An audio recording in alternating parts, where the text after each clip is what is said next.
Middle east में इस वक्त जंग की आग फैल रही है। पाकिस्तान से हजारों मील दूर होने के बावजूद ये हमें जलाकर राख कर सकती है।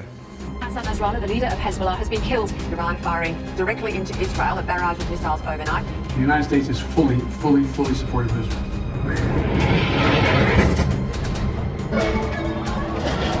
It's a map of a curse.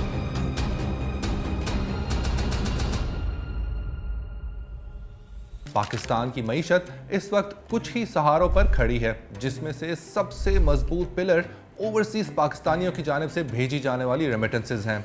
इसी ने हमें अब तक डिफ़ॉल्ट होने से बचाया हुआ है। डॉलर्स, यूरो, रियाल और दिरहम के पाकिस्तान आने में ज़रा सी रुकावट मुल्क की इकॉनमी को हाउस ऑफ कार्ड्स की तरह ढेर कर देगी।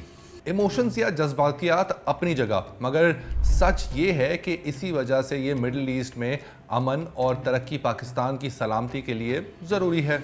जुलाई 2023 से जून 2024 के दौरान पाकिस्तान में $30.25 बिलियन की रेमिटेंसेज आईं, जिनमें से तकरीबन $13 अरब यानी 43% सिर्फ दो ममालिक यानी सऊदी अरब और UAE से मुल्क में भेजी गईं।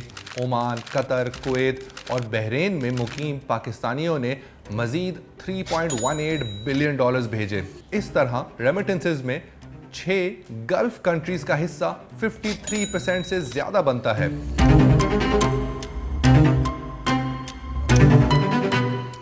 भारत में नॉन रेजिडेंट इंडियंस की जानिब से भेजी जाने वाली रेमिटेंसेज में गल्फ कंट्रीज का हिस्सा 30% से भी कम है।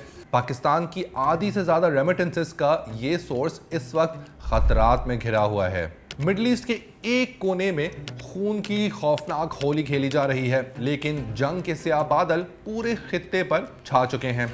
खलीजी ममालिक के चारों तरफ यानी Palestine, Lebanon, Syria, Iraq, Yemen और ईरान में जंग किसी न किसी हद तक दाखिल हो चुकी है। शॉर्ट टर्म में तो हम दुआ के अलावा कुछ नहीं कर सकते, लेकिन लॉन्ग टर्म में हमें वही करना होगा जो इंडिया ने किया।